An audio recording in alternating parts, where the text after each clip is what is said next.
पण स्वाभिमान म्हणजे कसं, स्व अधिक अभिमान, स्वाभिमान असावा, पण त्या स्वाभिमानामध्ये अभिमान असता कामा नये. जर अभिमान असेल तर तो तुमचा स्वाभिमान काही कामाचा होऊ शकत नाही.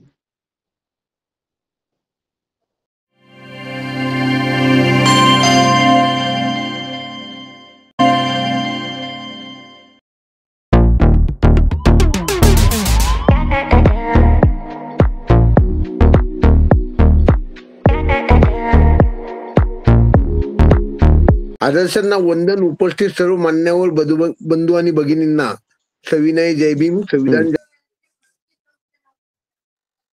संविधान जागृती देशाची प्रगती अंतर्गत होणाऱ्या विशेष व्याख्यानमालेचे आज आपण 1006 पुष्प आदरणीय विठ्ठल कांबळे गुरुजी, वरिष्ठ केंद्रीय शिक्षक, जिल्हा संघटक, पुणे जिल्हा.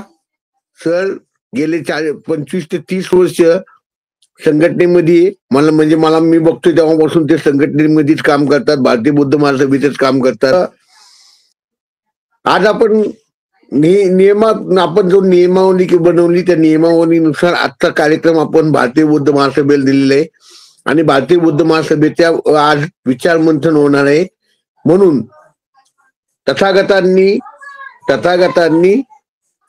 वज्जी लोकांना दिलेला केलेला उपदेश असा आजच्या विषयाचा विषय मी तुमच्यामध्ये आणि यांच्यामध्ये न येता डायरेक्ट विठ्ठल कांबळे गुरुजींना विनंती करतो की सर आपण आपल्या उपक्रमाला, आपल्या संबोधनाला सुरुवात करावी.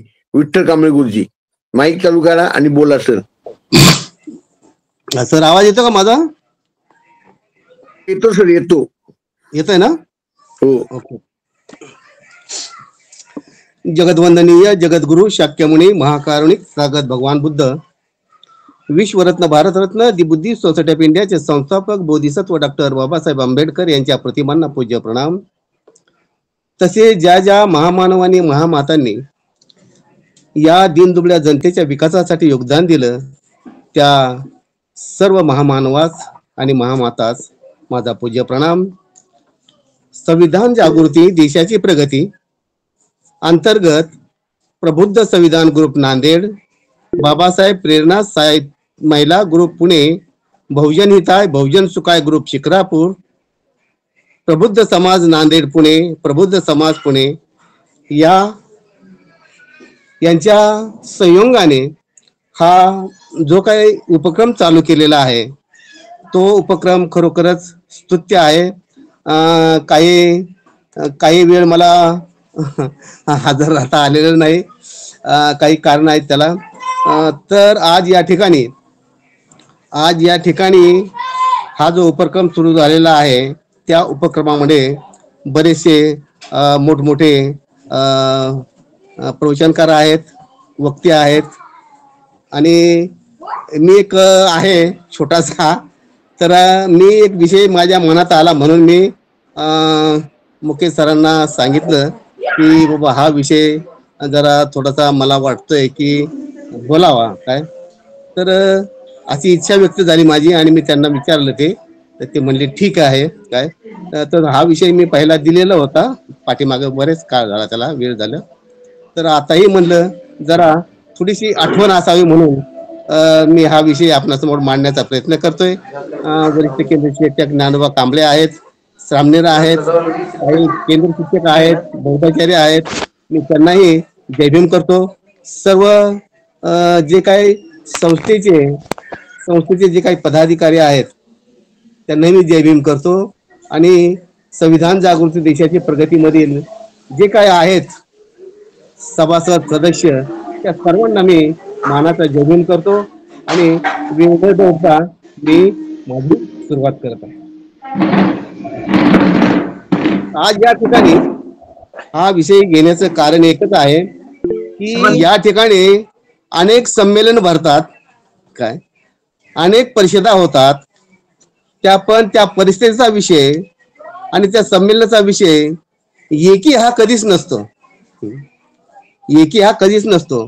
कारण आज समाजाला गरज आहे, सर्व समाजाला म्हणण्यापेक्षा आपल्या समाजाला गरज आहे असं म्हणण्यापेक्षा आज सर्व भारताला गरज आहे त्याची, देशाला गरज आहे त्याची, राष्ट्राला गरज आहे त्याची, काय म्हणून आपण हा विषय मांडण्याचा मी प्रयत्न केलेला आहे. बाबासाहेबांनी अहोरात्र कष्ट करून आपणाला हा धम्म दिलेला आहे. आणि त्याचप्रमाणे त्यांना असं वाटलं की प्रत्येक धम्माचा एक ग्रंथ आहे, हिंदूचा ग्रंथ आहे, ख्रिश्चनचा ग्रंथ आहे, मुसलमानाचा ग्रंथ आहे, पारशाचा ग्रंथ आहे, तर मग आपल्या बौद्धांचाही एक ग्रंथ का असू नये, म्हणून त्यांनी काय केलं की त्यांनी भगवान बुद्धांनी त्यांचा धम्म हा ग्रंथ सुखो बुद्धानुपादो सुखा सद्धम्म देशना सुखा संघर्ष सामग्री समगानंद तपोसुको. म्हणजे सुखत आहे बुद्धाचा जन्म, सुखत आहे सद्धम्माचा उपदेश, सुखत आहे संघाची एकता, आणि सुखत आहे एकीने केलेला प्रयत्न. काय आणि आज आपण हा एकीने प्रयत्न करत आहोत. आणि खरोखरच मी या संविधान जागृती देशाच्या प्रगतीचं खूप कौतुक करतो की आज आपण हजार पार केलेला आहे आणि प्रबोधनाचं काम करत आहात. तर मी आपणालाही खूप खूप धन्यवाद देतो. काय आणि बाबासाहेबांनी जे कार्य सुरू केलं, काय आता बाबासाहेबांचे कार्याचे टप्पे तसे 3 आहेत पहा. काय एक जो आहे तो 1920 ते 1935 चा आहे, दुसरा जो आहे तो 1935 ते 1935 ते 1956 चा आहे. काय आणि तिसरा जो टप्पा आहे तो साधारण 6 डिसेंबर 1956, काय ते नाही 6 डिसेंबर नाही, म्हणजे 14 ऑक्टोबर 1956 ते 14 ऑक्टोबर 6 डिसेंबर 1956 हा तिसरा टप्पा. म्हणजे पहिला टप्पा हा 15 वर्षाचा आहे, दुसरा टप्पा हा 20 वर्षाचा आहे, आणि तिसरा टप्पा फक्त बाबासाहेबांना फक्त 2.25 महिने मिळालेले आहेत. आणि त्याच्यामध्येच बाबासाहेबांनी जे काही लिखाण केलेलं आहे, काय त्या लिखाणावरून आपण हा थोडक्यामध्ये आपण त्याचा घोषवारा करण्याचा प्रयत्न करणार आहोत. का असं म्हणतात की गुलामाला गुलामगिरीची जाणीव करून दिल्याशिवाय तो बंड करून उठणार नाही. हा स्पष्ट विचार नजरेपुढे ठेवून डॉक्टर बाबासाहेब आंबेडकरांनी काय केलं की अस्पृश्यद्वाराच्या आपल्या जीवित कार्याला प्रारंभ केलेला आहे. आता मानवी समाजातून हद्दपार केल्यामुळं आणि धर्माच्या नावाने भयानक स्वरूपाच्या अज्ञान अंधाराला डांबून ठेवले गेल्यामुळं आपले अवघे माणूसपणच हरवून बसलेलो आहे. काय अशक्यपाय भासणाऱ्या प्रबोधन कार्याला हात घालून आणि त्यांची माणूस म्हणून अस्मिता फुलून त्यांनी आपले ध्येय गाठले आणि स्वतंत्र भारतात देवाचा कायदा हा संविधानाच्या कायद्याने गुन्हा ठरवून त्यांच्या चौखूर विकासाच्या दायी दिशा खुल्या केल्या. माणूस म्हणून जगण्याचा आणि माणूस म्हणून सर्वश्रेष्ठ बनण्याचा एक विचार देऊन त्यांच्या सामायिक आविष्कारासाठी संघटनात्मक प्रयत्नाचा एक आचार दिला आणि त्यासाठी सतत जागरूकपणे संघर्ष करण्याची प्रेरणा दिली. आणि त्यांनी आणखी एक असं काय सांगितलं आपल्या समाजाला की कोणत्याही समाजाचं खरं सामर्थ्य त्याच्या संघटनेमध्ये सामावलेलं असतं. हा जो धडा आहे तो स्वतः पोलादी संघटना बांधून आणि तिचा मोठ्या विवेकाने आणि कौशल्याने वापर करून त्यांनी आपल्या अनुयायांना घालून दिला. काही जरी झाले, बाबासाहेबांची इच्छा प्रामाणिक इच्छा होती बाबासाहेबांची, काही जरी झाले तरी माझ्या संघटनात्मक अस्तित्वाला कधीही तडा जाऊ देऊ नका, हे बाबासाहेबांचे शब्द आहेत. मग हा संदेश शेवटपर्यंत देत राहिले. मानव उद्धाराच्या या प्रक्रियेला बौद्ध धम्माच्या प्रज्ञायुक्त नैतिक आचार विचाराचा पाया देऊन ती प्रक्रिया चिर प्रभावी करण्याच्या प्रयत्नात त्यांनी बौद्ध धम्माचे पुनर्जीवन केले आणि आपले जीवन यथार्थ करून तो प्रज्ञासूर्य मावळला. म्हणजे आपणाला खरोखरच बौद्ध धम्माच्या ओटीत घालून बाबासाहेब आपल्यामधून निघून गेले. काय आणि निघून का असं म्हणतात की लोहचंबक असतं पहा, लोहचंबक असतं त्यावेळेस आहे ना, बाजूचे जे काही लोखंड असतात ना ते असे चिकटतात पहा, चारी बाजूने चिकटलेले असतात. आणि ज्यावेळेस लोहचंबक काढून टाकतात ना, त्यावेळेस हे लोखंड आहे ना इकडे तिकडे पडलेले असतात पहा. आणि नेमकं असंच झालेलं आहे पहा. जोपर्यंत बाबासाहेब जिवंत होते, हयात होते ना, तोपर्यंत आपल्या समाजाची लोक आहे ना बाबासाहेबाला असे काही चिकटून राहिले होते ना, जसे काही एखाद्या लोहचुंबकासाठी चिकटून राहिले होते. आणि जसे बाबासाहेब हयातून गेले, जसे बाबासाहेबांचं महानिर्वाण झालं, की लगेच आमच्या समाजाच्या लोकांना ना असे पंख फुटले पहा. एक या दिशेला गेला, एक त्या दिशेला गेला, एक त्या दिशेला गेला, एक त्या दिशेला गेला. चारही बाजूच्या दिशेने असे पांगल्या गेले. आणि आता परंतु अल्पावधीच अगदी अगदी अल्पावधी 14 मे 1959 रोजी बाबासाहेबांनी पोलादी संघटना म्हणून ओळखली जाणारी बाबासाहेबांची अगोदर शेड्यूल कास्ट फेडरेशन आणि नंतर रिपब्लिकन पार्टी ऑफ इंडिया ही फुटली. ही फुटली आणि अशी काय फुटली की एकामेकामध्ये दुही माजवायला लागली. आणि एवढा प्रयत्न केला लोकांनी, एवढा प्रयत्न केला की फुटाफुटीचा, की समोर माझ्या जवळचा माणूस असताना सुद्धा जर समजा समोरून येत असेल आणि मी इकडून जात असेल ना, तर आम्ही एकमेकाला जय भीम करत नव्हतो. एवढी फाटाफूट झाली, एवढी फाटाफूट झाली. आणि अवघा आपल्या राजकीय स्वार्थासाठी बौद्ध धम्माचे लोकांनी काय केलं, राजकारण केलं. बौद्ध धम्माच्या हे लोकांनी राजकारण केलं. आता हे जी फुटाफूट झाली, काय काय आघाड्यावरील कार्य पुरतं कोसळून गेलं पहा. कशामुळे झालं असेल हे, तर बाबासाहेबांचे शब्द असे आहेत की सच्चाई, सेवाभाव आणि स्वार्थ त्यागाच्या अभावामुळे, सच्चाई, सेवाभाव आणि स्वार्थ त्यागाच्या अभावामुळे संघटना फुटत असते पहा. आणि असं करून आज बाबासाहेबांच्या नंतर या पोलादी संघटनेला सुद्धा गंज चढला. सत्ता, स्वार्थ आणि अहंकाराने तो अगदी सोडून गेला. आंबेडकरांच्या नावानेच राजकीय जीवनात निर्माण झालेल्या या गंजाने नुसती राजकीय चळवळच नव्हे, तर अवघा आंबेडकरी समाज सुद्धा गंजवून टाकला. आणि तिथं बुद्धाचं एक धम्मपद आठवलं. ते धम्मपद काय म्हणतंय की अयसाव मलंग समुठितंग तदोट्टाय तमेव खादती एवं अति दोन चारिनं सानी कम्मानी नय्यंती दुग्गती. म्हणजे ज्याप्रमाणे लोखंडाचा गंज कशामधून जन्माला होतो, तो लोखंडामधून जन्माला येतो. त्या लोखंडाच्याच नावावरती जगतो, त्या लोखंडाच्याच जीवावरती जगतो. आणि हळूहळू त्यालाच तो लोखंडालाच खाऊन मातीमोल करतो. त्याचप्रमाणे सदाचार गुंडाळून ठेवून केलेले आपलेच कर्म दुर्गतीस पोचवते. या धम्मपदातील वचनाप्रमाणे आंबेडकरांच्या नावावर आणि जीवावर जगत असणारी आंबेडकरी चळवळ कोणतीच क्षेत्रामधली असो, राजकीय क्षेत्रामधली असो, बऱ्याचशा काही धार्मिक क्षेत्रामधले असो, काही साहित्यिक क्षेत्रामधले असो, कुठल्याही क्षेत्रामधले असो, पण बाबासाहेबांचा काही लोकांनी धंदा केलेला आहे. म्हणून हे धम्मपद माणसाने विसरता कामा नये आणि बाबासाहेबांचा विचार आपल्यामधून कसा जास्तीत जास्त लोकांच्या पर्यंत पोहोचेल याचा आपण विचार केला पाहिजे. त्यातच महाराष्ट्र सत्तांतर होऊन प्रतिगामी सरकार सत्तारूढ झाले. त्यामुळे अगदी तळागाळातला माणूसही चक्रावला आणि खडबडून जागा झाला.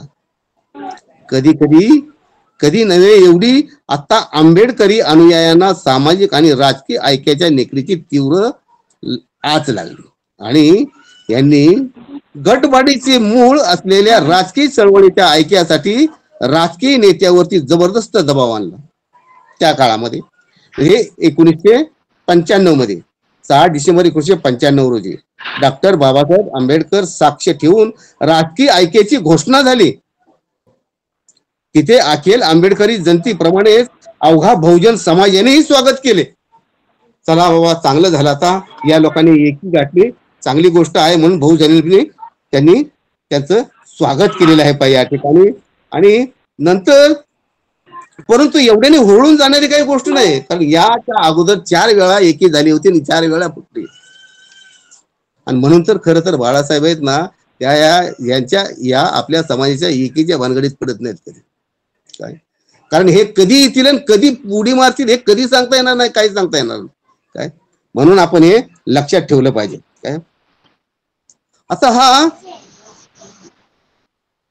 हा संवाद पोकारला गेला. काय आणि मग बाबासाहेबांना असं वाटलं, बाबासाहेबांना वाटलं की आज ना उद्या कधीतरी असं वाटलं असेल त्यांना की बाबा कधी ना कधीतरी आहे ना हे प्रकरण ना लोक वाचतील. काय हे प्रकरण वाचतील. काय काय म्हणून बाबासाहेबांनी 2500 वर्षापूर्वी बुद्धाच्या काळात अशीच एक घटना घडलेली होती पहा, ती त्यांनी भगवान बुद्ध आणि त्यांचा धम्म या ग्रंथामध्ये त्यांनी टाकलेले आहे. या ग्रंथामध्ये त्यांनी टाकलेले आहे. काय आणि तो भगवान बुद्धाने जे काय उपदेश वज्जीला केलेला आहे तो त्यांनी सविस्तर आपल्या ग्रंथामध्ये त्यांनी लेखन केलेलं आहे.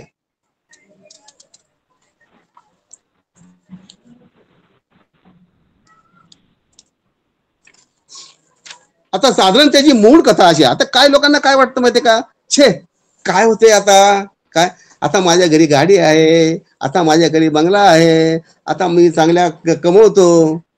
पण असा कधीही आंधळ्या मनाने अज्ञानपणाने असा विचार करू नये. जी पहिली वेळ होती ना ती येणारच नाही, या आविर्भावामध्ये आपल्या समाजाने कधीही राहू नये.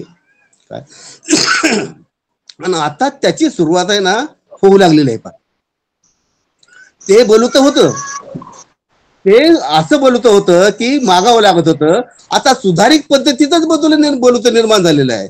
आता हे सुद्धा एक प्रकारचं जे काय आहे ना बहीण भावाचं आहे ना, बहिणीचं भावाचं, हे सुद्धा आहे ना एक प्रकारचं बोलतच आहे. पण आणि तुम्हाला आज्ञेने आणि बिलकुल कष्ट करावं लागणार नाही, करायचंच नाही अशा हिशोबामध्ये ना त्यांनी तो प्रश्न काढलेला आहे. काय तो प्रयत्न चालवलेला आहे. हे आपल्या लोकांच्या लक्षामध्ये येत नाही. काय मिळतंय ना आता ठीक आहे, अरे पण ते कधी बंद करतील हे तुम्हाला काहीच सांगता येणार नाही. म्हणून त्यांच्या विश्वासावर तो आपण कधीही राहता कामा नये. काय आणि त्या काळामध्ये वज्जीच्या काळामध्ये हे दिग्ग निकायामध्ये त्याचा दाखला आलेला आहे. पहा दिग्ग निकायामध्ये त्याचा दाखला आलेला आहे. महापरिनिब्बाण सूत्रामध्ये त्यावरील अठ्ठकथेत ही कथा आलेली आहे.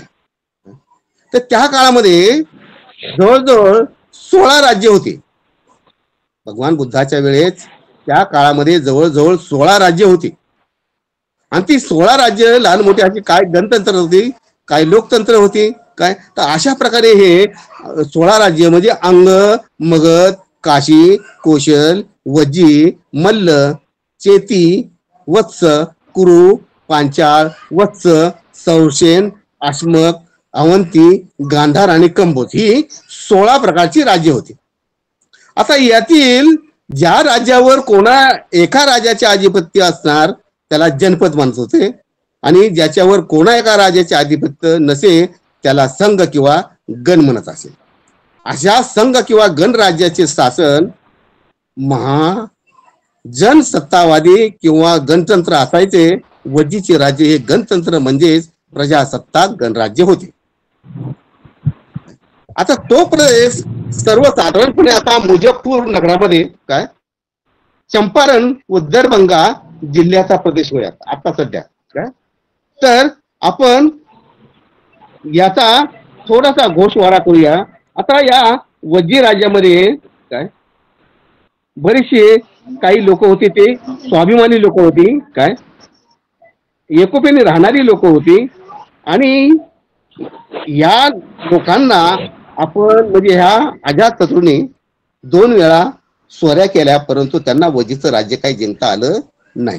काय जरी वज्जीचं राज्य जरी लहान असलं तरी पण ते एकोप्याने राहणे, एकता असल्यामुळं, सामंजस्यपणा असल्यामुळं त्यांना हरवता आलं नाही किंवा जिंकता आलं नाही.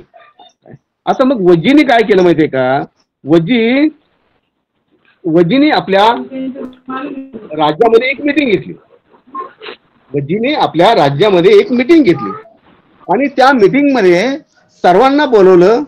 आणि सर्वांना बोलवल्याच्या नंतर त्यांनी यांना प्रश्न विचारला वर्षकार ब्राह्मणांना, तर आता नेमकं काय करायचं. तर वर्षकार ब्राह्मण म्हणले की आपण नंतर बोलूया, काही मीटिंग अशी संपवा. आणि मग त्यांनी ती मीटिंग तशीच संपवली आणि मग दोघांमध्ये मीटिंग झाली. अजातशत्रू आणि वर्षकार ब्राह्मण या दोघांमध्ये मीटिंग झाली. आणि मीटिंग झाल्याच्या नंतर त्यांनी एक असा निष्कर्ष काढला की आता काय करायचं. जर वजीला लुचपत द्यायची काय, तर आपल्यामधली बरीचशी संपत्ती त्यांच्याकडे निघून जाईल. काय काय सैन्य बळ द्यायचं तरी आपलं सैन्य कमी होईल. काय तर मग आता कसं करायचं काय. काय तर मग एक काम करा. मग वर्षकर ब्राह्मणाने त्या अजातशत्रूला एक उपाय दिला. आता उपाय काय दिला त्यांनी की बरी तुम्ही असं करा की आज जशी मीटिंग भरवली ना, तशीच एक मीटिंग अजून एक मीटिंग भरवा. अजून एक मीटिंग तुम्ही निर्माण करा आणि त्या मीटिंग मध्ये तुम्ही वजीचा प्रश्न उपस्थित करा. आणि वजीचा उपस्थित केल्याच्या नंतर प्रश्न उपस्थित केल्याच्या नंतर मी काय करेन की मी वजीच्या बाजूने बोलेन. आणि वजीच्या बाजूने बोलल्याच्या नंतर तुम्ही असं म्हणायचे सर्व लोकांच्या समोर की हा ब्राह्मण नेहमीच वजीची बाजू घेतो. आणि मला काय करायचं, त्या मीटिंग मधून हाकलून द्यायचं. त्या मीटिंग मधून हाकलून द्यायचं. आणि मग मीटिंग मधून हाकलून दिल्याच्या नंतर मग मी काय करेन, थोडीशी संपत्ती जवळ घेऊन मी वेशीच्या बाहेर निघण्याचा प्रयत्न करेन. आणि वेशीच्या बाहेर निघण्याचा प्रयत्न केल्याच्या नंतर तिथल्या चौकीदाराने काय करायचं, मला पकडायचं.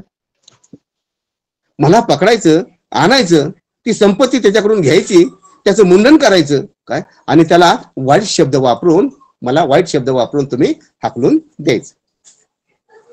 आता हा दोघांमध्ये खल झाला. वर्षकार ब्राह्मण आणि अजातशत्रू ह्या दोघांच्या मध्ये खल झाला. मग अजातशत्रूने अशीच एक मीटिंग भरवली आणि त्या मीटिंग मध्ये त्यांनी वजीचा प्रश्न उपस्थित केला.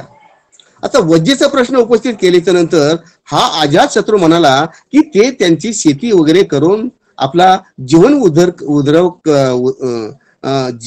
पद्धती चालवतात, तर आपण त्यांना विरोध कशासाठी करायचा. तर मग अजातशत्रू म्हणाला या सर्वांच्या लोकांच्या समोर की हा ब्राह्मण नेहमीच वजीची बाजू घेतो. हा आपल्यामध्ये राहण्याच्या लायक व्यक्ती नाही. आता असं म्हटल्याच्या नंतर आता सगळी राजेने बोलल्याच्या नंतर काय प्रश्नच नाही. काय आणि कसं असतं की ज्या वेळेस कुठली बी एखादी मीटिंग असो, कुठली मीटिंग असो, त्याच्यामध्ये एक तरी गद्दार माणूस असतो बा.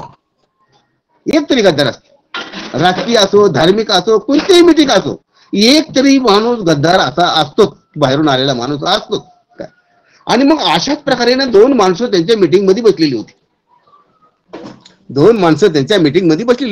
आणि त्या दोघांचा संवाद ती दोघ जण ऐकत होते. अजातशत्रू आणि वर्षकार ब्राह्मणाचा संवाद ही दोघ जण ऐकत होती. आता हे ऐकल्याच्या नंतर मग वर्षकार ब्राह्मणांनी काय केलं, ज्यावेळेस अजातशत्रूने त्याला हाकलून दिल्यानंतर काही संपत्ती घेऊन निघाला आणि सीमेवरती त्याला अटक केली. अटक केल्याच्या नंतर त्याकडून ती संपत्ती काढून घेतली, त्याचं मुंडन केलं आणि त्याला हाकलून दिलं. आता हाकलून दिल्याच्या नंतर हा म्हटला आता तिकडे जायचं काय, वजीच्या राज्यामध्ये जायचं. वजीच्या राज्यामध्ये जायचं म्हटल्यानंतर गंगा नदी पार करून पलीकडे जायचं. आता गंगा नदी पार करत करत तो पलीकडे निघाला. आता तो निघाल्याच्या नंतर नदीच्या पलीकडे जी काही वजीची माणसं होती, काही सैन्य होते, काही सभासद होते, ते म्हणे की हा कपटी ब्राह्मण इकडे कसा काय येतोय, त्याला बोले आपल्या राज्यात येऊ देता कामा नये. त्यावेळेस ती दोन माणसं आलेली, मीटिंगला आलेली, ती म्हणले की अरे नाही नाही नाही, या वर्षकार ब्राह्मणाने आपली बाजू घेऊन बोलल्यामुळं तर अजातशत्रूने त्या व्यक्तीला हाकलून दिलेला आहे म्हणे. पण तरी पण म्हणजे तो मनुष्य खूप वेगळा आहे म्हणे. काही असं नाही, पण तो आपली बाजू घेऊन बोललेला आहे. बरोबर आहे, ठीक आहे. मग त्याला घेऊन आहे ना त्या वजीच्या राजाकडे घेऊन गेला. वजीच्या राज्याकडे घेऊन गेल्याच्या नंतर त्या राजाला म्हणला बाबा तू कसं काय आला इथं काय, तर म्हणजे असा असा प्रकार झालाय, काय पुरावा आहे. त्या दोन माणसांनी सांगितलं की असं असं अजातशत्रू याला अशा अशा प्रकारे हाकलून दिलेलं आहे. बरं ठीक आहे. बरं मग आता तुझं तिथं काय पद होतं. तू मला पदबीद मला काय नको, मला काय नको, फक्त तुमच्या राज्यामध्ये मला निवारा मिळावा एवढीच इच्छा आहे. नाही नाही तू सांग तिथं काय पद होतं. मग त्यांनी सांगितलं की माझं तिथं महामात्याचं पद होतं. बरं ठीक आहे, तुला इथं महामात्याचं पद आम्ही देतो, महामात्याचं पद देतो. काय आता महामात्याचं पद देतो म्हटल्याच्या नंतर मग म्हणले ठीक आहे, काय ठीक आहे. मग तिथे गेला तो. आता गेल्याच्या नंतर मग महामात्याचं पद मिळालं त्याला. काय महामात्याचं पद मिळालं. आता हे पद मिळालं, पण त्याच्या अगोदर जे काय भगवान बुद्धाने सांगितलं होतं ना, त्याच्या डोक्यामध्ये होतं. अजातशत्रूच्या डोक्यामध्ये होतं. भगवान बुद्धाने जो काय उपदेश केलेला होता ना, तो त्याच्या डोक्यामध्ये होता. काय आता तो डोक्यात ठेवल्याच्या नंतर तो कसा डोक्यात होता की ज्या वेळेस आहे ना अजातशत्रूने वर्षकार ब्राह्मणाला भगवान बुद्धाकडे पाठवलं. भगवान बुद्ध त्यावेळेस गुगरकूट पर्वतावरती होते. आता तिथे गेल्याच्या नंतर हा रथ जोडून गेला. जिथपर्यंत रथ जात होता तिथपर्यंत गेला. तिथून पाय उतार करून तो भगवान बुद्धाकडे गेला. भगवान बुद्धाला वंदन केले आणि भगवान बुद्धाला म्हणाले की अजातशत्रूने असा निरोप दिलेला आहे, तुम्हाला वंदन केलेलं आहे आणि असा निरोप दिलेला आहे की वज्य हे महामात्य आहेत ना, या महामात्यावरती आम्ही स्वारी करू इच्छितो, त्यांचा नायनाट करू इच्छितो, त्यांना जिंकून आपलेसे करू इच्छितो. यावर आपलं मत काय आहे? तर त्यावेळेस भगवान बुद्धाने त्याच्याकडे पाहिलं नाही. भगवान बुद्धाने त्याच्याकडे पाहिलं नाही, वर्षकार ब्राह्मणाकडे पाहिलं नाही. मग आनंद जो होता ना, आनंद भगवान बुद्धाला पाठीमागून वारा घालत होता. आता वारा घालत होता तर भगवान बुद्ध आनंदाला म्हणाले की आनंदा, तुला हे माहित आहे का की वजी हे सर्वांच्या संमतीसाठी वारंवार सभा भरवतात? आनंद म्हणला हो तथागत, मला हे माहित आहे. मग भगवान बुद्ध म्हणाले की वजी हे सर्वांच्या संमतीसाठी वारंवार सभा भरवतील, तोपर्यंत वजीची वृद्धीच होईल, हानी होणार नाही. बरं आनंद, तुला हे माहित आहे का वजी हे एकोप्याने सभा भरवतात आणि एकोप्याने सभा संपवतात आणि ठरलेले कर्तव्य करीत राहतात? हो बोले, मला हे माहित आहे. काय मला हे माहित आहे. काय मग वजी जोपर्यंत असं करतील तोपर्यंत वजीची वर्धीच होईल, हानी होणार नाही. काय आता तिसरा प्रश्न त्यांनी विचारला. काय तिसरा सांगितला की वजी बेकायदेशीर गोष्टींना कायदेशीर मानून कृती करत नाहीत, तसेच कायदेशीर गोष्टींना बेकायदेशीर मानून त्यांचा धिक्कार करीत नाहीत आणि पूर्वी केलेले वजीचे नियम मानून त्याचप्रमाणे पालन करीत असतात. होय बोले तथागत, मला हे माहित आहे. भगवान बुद्ध म्हणतात हो, मग जोपर्यंत वजी असे वागतील तोपर्यंत त्यांची वृद्धीच होईल, हानी होणार नाही. आणि मग नंतर त्यांनी चौथा नियम सांगितला की वजी आपल्यातील वृद्धांचा सत्कार करीत असतात, त्यांना मानित असतात, त्यांना पूजनीय समजत असतात आणि त्यांचे बोल ऐकण्यास तयार असतात. होय म्हणते, मी ऐकलेले आहे. वजी जोपर्यंत असे वागतील तोपर्यंत त्यांची वृद्धीच होईल. पाचवा नियम सांगितला की वजी आपल्या कुळातील स्त्रियांचे, कुमारिकांचे अपहरण करीत नाहीत. त्यावेळेस मग आनंद म्हणतो हो तथागत, मला हे माहित आहे. मग तथागत म्हणतात की वजी जोपर्यंत असे वागतील तोपर्यंत त्यांची वृद्धीच होईल, हानी होणार नाही. काय आणि 6वा प्रश्न गेला की वजी आपल्या नगरातील आणि नगराबाहेर चैत्यांचा, पूजा स्थानांचा आदर ठेवतात, त्यांची पूजा करतात, त्यांच्यासाठी पूर्वी दिलेल्या अनुदानाची व ठरवलेल्या परिपाटीची प्रथा रद्दबादल करत नाहीत. आनंद म्हणतो हो तथागत, मला हे माहित आहे. काय मग भगवान बुद्ध म्हणतात की असं केल्याने त्यांची वृद्धीच होईल, हानी होणार नाही. आणि मग 7वा नियम सांगितला की वजी लोक अरंताची धार्मिकपणे चांगली देखभाल करतात, काळजी घेतात आणि कशासाठी तर पुढे चालून आपल्या राज्यात अरंताने येत राहावे आणि सुखपूर्वक विहार करीत राहावे आणि आपल्याला ज्ञान मिळत राहावे, याच्यासाठी त्यांची. आता हे 7 नियम जे सांगितले, 7 नियम सांगितल्याच्या नंतर भगवान बुद्धांनी वर्षकार ब्राह्मणाकडे पाहिले. 7 नियम सांगितले त्यानंतर वर्षकार ब्राह्मणाकडे पाहिले आणि वर्षकार ब्राह्मणाला म्हणाले की ह्या 7 नियमाचा ताळंद्रण चैत्यामध्ये मी असताना वजीला हा 7 नियमाचा उपदेश केलेला होता. वजी जोपर्यंत ह्या 7 नियमाचं पालन करतील तोपर्यंत वजीची हानी होणार नाही. मग वर्षकार ब्राह्मण म्हटला, वर्षकार ब्राह्मणाने परत भगवान बुद्धाला वंदन केलं. मग या 7 नियमापैकी एका नियमाचं जरी वजीने पालन केलं तरी वजीची हानी होणार नाही, हे आम्हाला माहित आहे. काय मग आम्हाला काहीतरी वेगळा प्रकार करावा लागेल, त्यांच्या पुढे फाटाफूट करावी लागेल, किंवा त्यांना काहीतरी आमिष द्यावं लागेल, काहीतरी करून आम्हाला त्यांना हरवावं लागेल. काय भगवान बुद्ध म्हणाले, हे ब्राह्मणा, तुला जे काही उचित समजल, तुला उचित समजत असेल ते तू कर.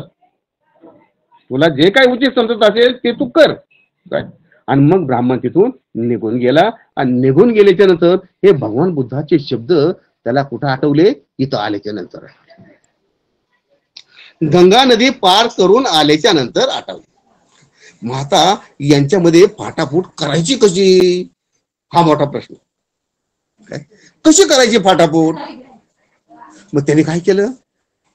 त्यांनी एक शक्कल लढवली. शक्कल अशी लढवली की त्यांच्या तिथे मीटिंग होत होते ना, एकोप्याने मीटिंग वगैरे होत होत्या. आता एकोप्याने मीटिंग घेत असताना त्याच्यामधल्या एका व्यक्तीला बाहेर बोलून घ्यायचं आणि मीटिंग पासून थोडस दूर बोलून घ्यायचं. आणि दूर बोलून घेतल्याच्या नंतर त्याला म्हणायचं, काय रे आज जेवण केलं का? तर बोले हा जेवण केलं. भाजी कशाची केली होती? तो सांगायचं काय, ती बटाटा वांग्याची केली होती म्हणून सांगायचं. वा वा वा, छान छान, बरं जा तिथं आणून परत त्याला सोडायचं. आता सोडल्याच्या नंतर त्या मीटिंग मधली लोक त्या व्यक्तीला विचारायची, का रे तो वर्षकार ब्राह्मण काय म्हणत होता?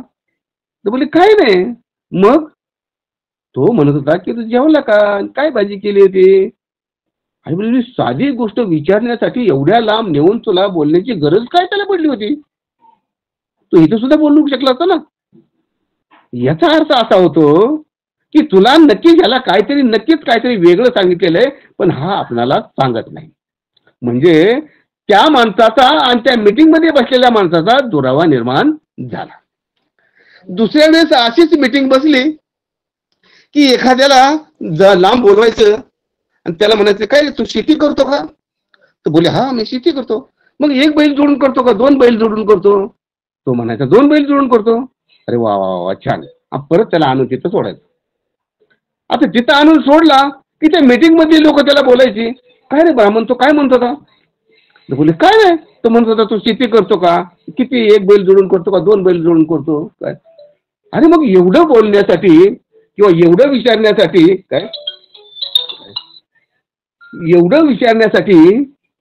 एवढ्या लांब नेऊन तुझ्या संगती संपर्क करायची काय गरज आहे? याला नक्कीच काय ना काहीतरी सांगितले, पण हा आपल्याला सांगत नाही. तिसऱ्या वेळेस एखाद्या व्यक्तीला बोलवायचं आणि त्याला म्हणायचं, काय रे तू खूप गरीब दिसतोस. कोण म्हणत होता? ते काय तो आमका तमका बोलत होता. म्हणजे त्या माणसाविषयी त्या माणसाची दुश्मनी तिथे निर्माण व्हायची. अशाच काही वेळेस एखाद्याला बोलवायचं बाहेर आणि बोले, काय रे बोले तू जास्त गरीब आहे म्हणे. अरे कोण म्हणतं? ते काय तो अमुक तमुक म्हणतो होता. अरे काय, आणि मग त्याच्या माणसाची आणि त्या माणसाची दुश्मनी निर्माण व्हायची. काय असं करून करून अशा वायफट गोष्टी करून करून आहे ना, काही माणसाला वरती घेतलं आणि त्यांनी त्या ठिकाणी वजीच्या राज्यामध्ये माणसामध्ये माणूस ठेवलेला नाही. माणसामध्ये माणूस ठेवला नाही. हा माणूस त्या माणसासंगती बोलणार, तो माणूस त्या माणसासंगती बोलणार, तो माणूस त्या माणसासंगती बोलणार. काय आणि अखेरला खूप असं विभक्तपणा निर्माण झाला होता त्यांच्या राज्यामध्ये. आता काय करायचं? आणि हे ज्यावेळेस वर्षकार ब्राह्मणाला कळालं, आता नक्कीच आहे ना एकदम अशी फूट काय पडलेली आहे ना की ही फूट कधी जुळून न येणारी अशी आहे. काय जुळून न येणारी अशी आहे. तर आपण अजातशत्रूला निरोप सांगण्यास काही हरकत नाही. काय काही हरकत नाही. काय आणि मग त्यांनी काय केलं की अजातशत्रूला निरोप पाठवला. अजातशत्रूला निरोप पाठवला की आता फटाफुटीमध्ये हे राज्य 1 नंबरचं झालेलं आहे. एक माणूस दुसऱ्या माणसाची किंमत करत नाही, एक माणूस दुसऱ्याची व्यवहार करत नाही, एक माणूस दुसऱ्याशी बोलत नाही. त्यामुळं तुम्हाला या वजीवरती स्वारी करण्यास काही हरकत नाही. आणि मग अजातशत्रू तिकडून सैन्य घेऊन आला. सैन्य घेऊन आला त्यावेळेस पद्धत होती लखुटा द्यायची, तो पाठवला त्यांनी.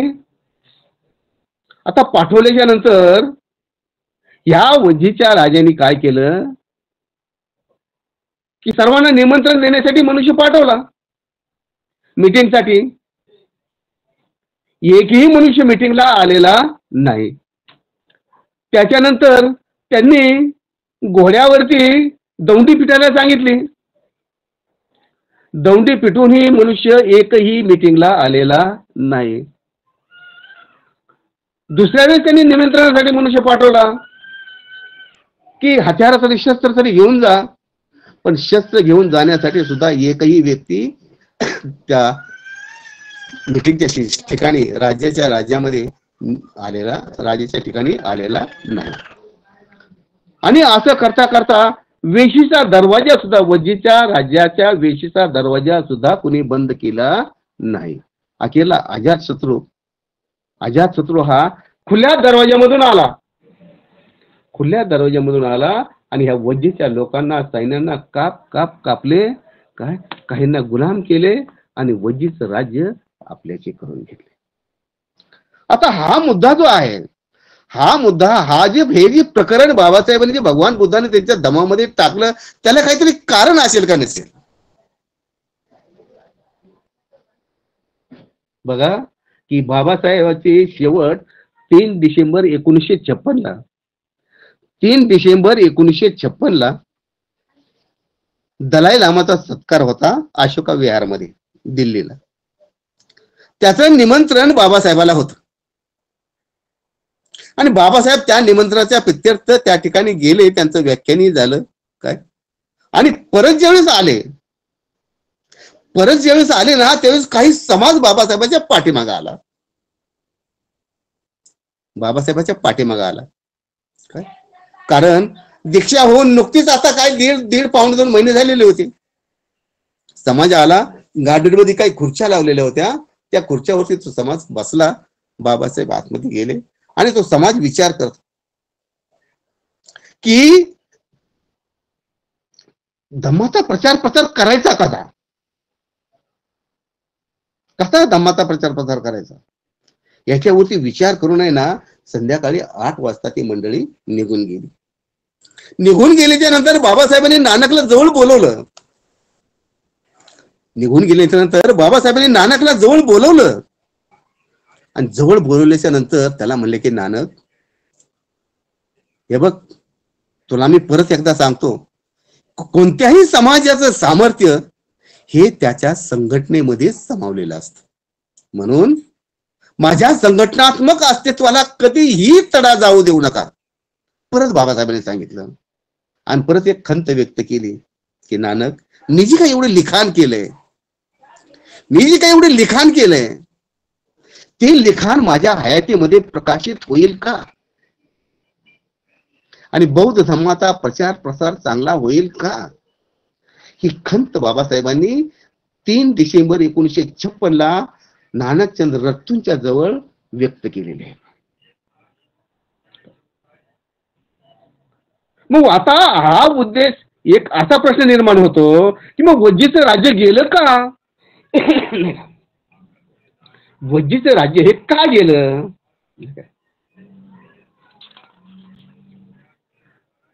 काय कारण असेल का नाही? काय कारण होतं की वज्जीने जो काही त्यांच्यामधला काही एकोपा होता ना, त्या एकोपेचा भंग केला.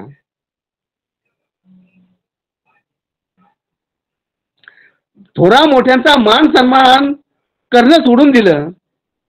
म्हणजे वज्जीला भगवान बुद्धाने जे काही 7 नियमाचा उपदेश केलेला होता, त्या उपदेशाला फाटा देऊन वज्जी वागले. म्हणून वज्जीचा निपात झाला, घात झाला आणि त्यांचं राज्य लयास गेलं. आता याला जोडून आहे ना, मला बाबासाहेबांचे शब्द आठवतात. याला जोडून आम्हाला बाबासाहेबांचे शब्द आठवतात की बाबासाहेब जे म्हणले ना, की कोणत्याही समाजाचं सामर्थ्य हे त्याच्या संघटनेमध्ये समावलेलं असतं. बाबासाहेबांना असा विश्वास होता की माझा संघ जो आहे ना हा एक संघ राहील, कायमचा एक संघ राहील. पण तसं नाही घडू शकलं.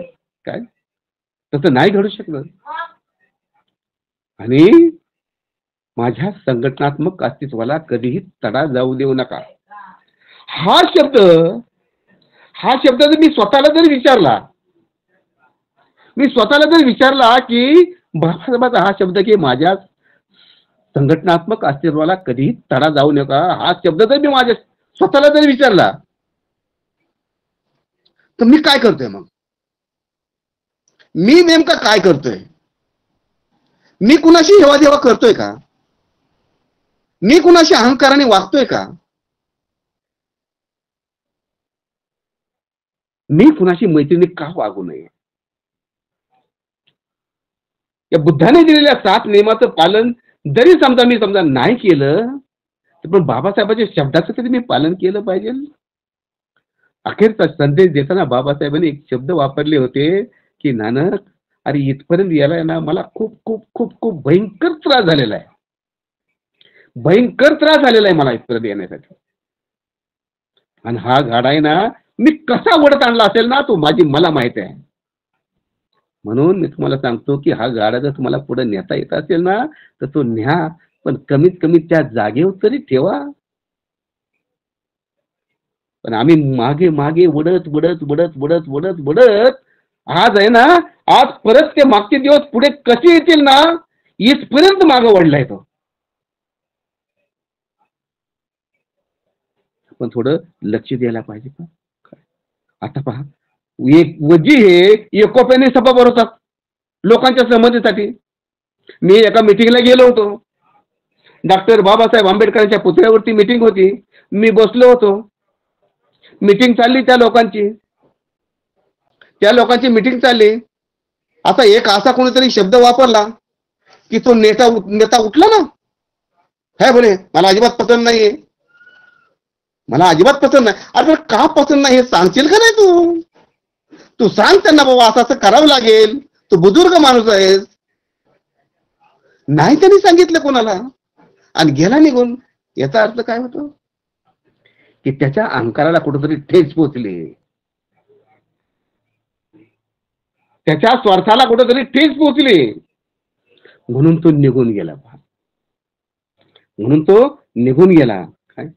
म्हणून एकोप्याने सभा भरवली पाहिजे आणि एकोप्याने संपवायला पाहिजे. हा एकोपा म्हणून तर आहे ना, भगवान बुद्ध सांगतात की नेहमी संपर्कात राहा. बाबासाहेब सुद्धा सांगतात की नेहमी संपर्कात राहा. आम्ही तो नियम पाळतच नाही, आम्ही नियमामध्ये बसतच नाही. आम्ही जे काही बसतेच असतील ना त्यांचं मी कौतुक करतो, त्यांचं मी अभिनंदन करतो. आता त्यांनी एक 4था नियम सांगितलं होतं की वजी आपल्यातील वृद्धांचा सत्कार करीत असतात, त्यांना मानित असतात.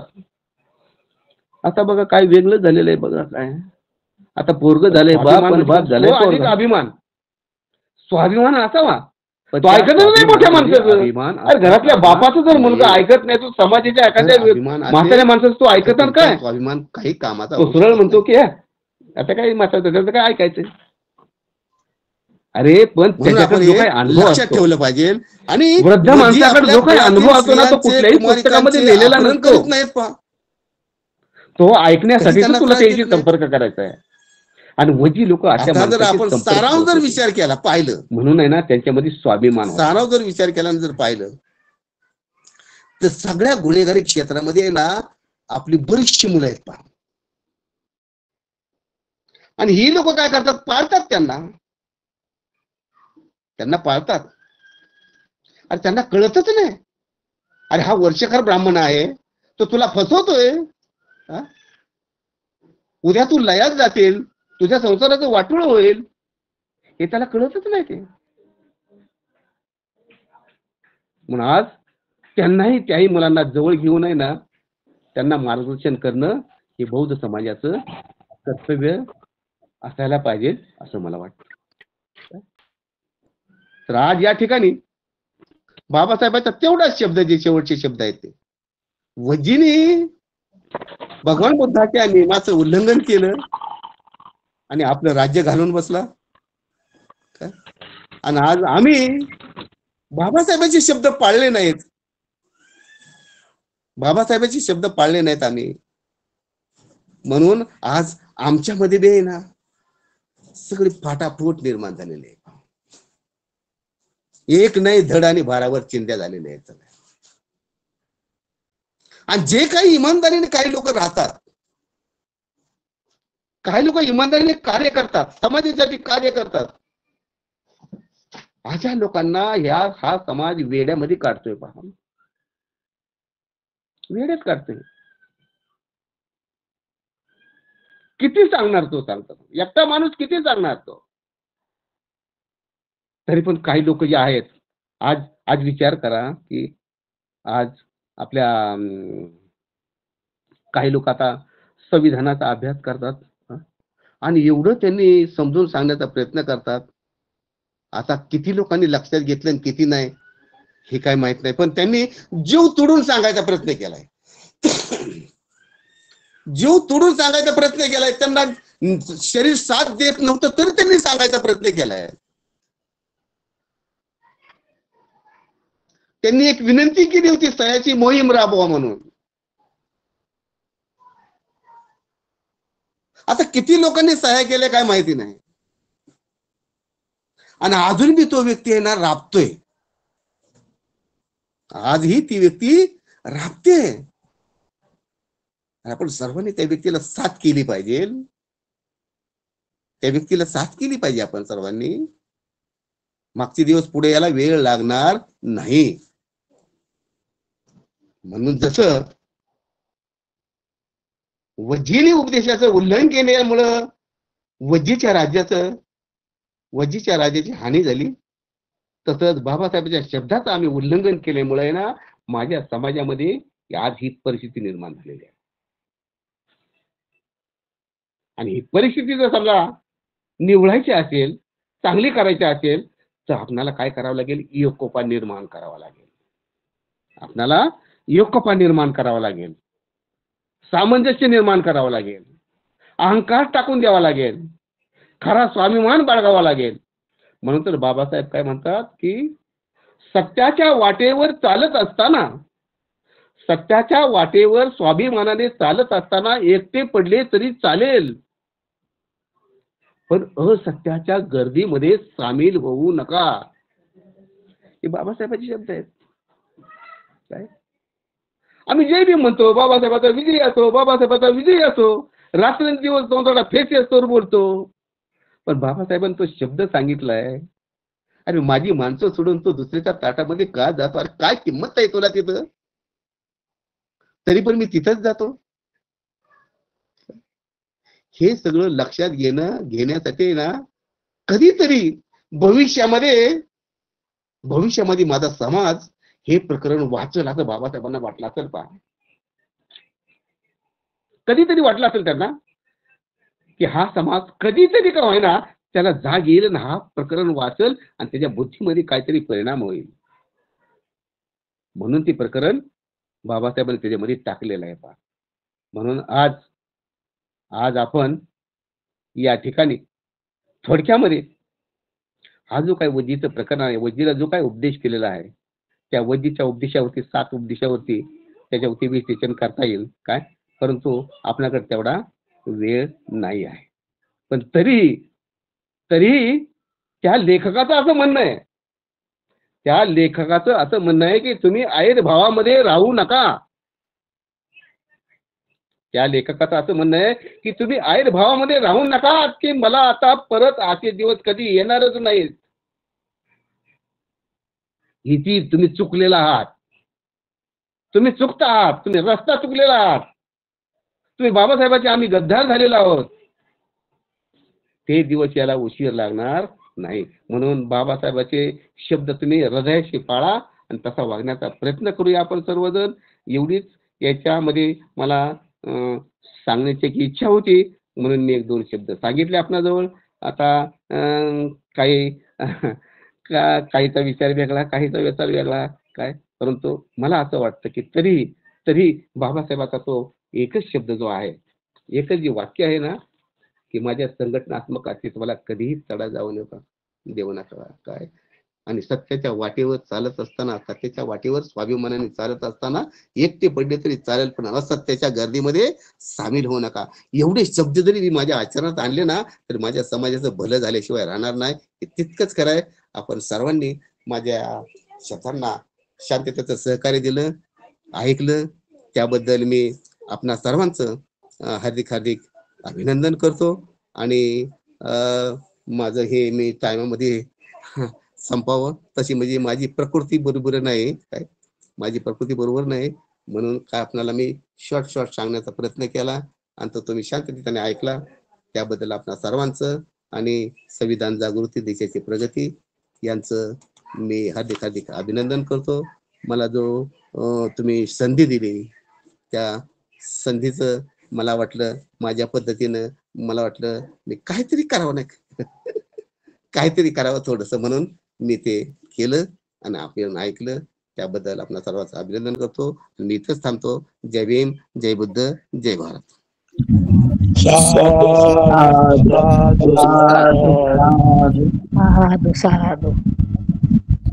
अतिशय सुंदर संबोधित केला आपण आम्हाला, त्याबद्दल आपले मनपूर्वक अभिनंदन करतो.